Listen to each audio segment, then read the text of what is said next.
বাপের বাড়িতে যাব দুদিনের জন্য, দাদা বলবে রান্নাটা তুই কর। শ্বশুর বাড়িতে যাব, শাশুড়ি বলবে রান্নাটা তুমিই করো বৌমা।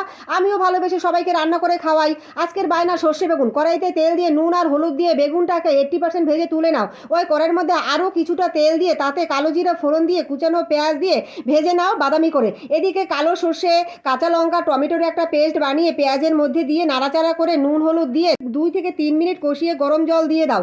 বেগুনের এই রেসিপিটা খেতে দুর্দান্ত লাগে। বাড়িতে লোকজন আসলে তোমরা এই রেসিপিটা বানিয়ে খাওয়াতে পারো, জাস্ট ফাটাফাটি লাগে। ভিডিওটি কেমন লাগলো তা আমাকে কমেন্টস করে অবশ্যই জানিও। আর আমার চ্যানেলটা কিন্তু একদম সাবস্ক্রাইব করতে ভুলো না প্লিজ।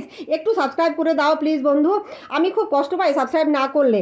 সে যাই হোক, এবার ভালো মতো কষানো হয়ে গেছে, আমি গরম জল দিয়ে দিয়েছি। এবার ঝোলটা ফুটে উঠেছে, ফুটে উঠলে পরে এবার ওই বেগুনগুলো ওর মধ্যে দিয়েছি। একদম মাখো মাখো হয়ে আসলে তোমরা চাইলে এর মধ্যে ধনেপাতা দিতে পারো, আমি এখানে ধনেপাতা দেইনি। মাখো মাখো হয়ে এসে আমি এখানে নামিয়ে দিয়ে গরম ভাতে খেতে দিলাম, জাস্ট ফাটাফাটি। Thank you.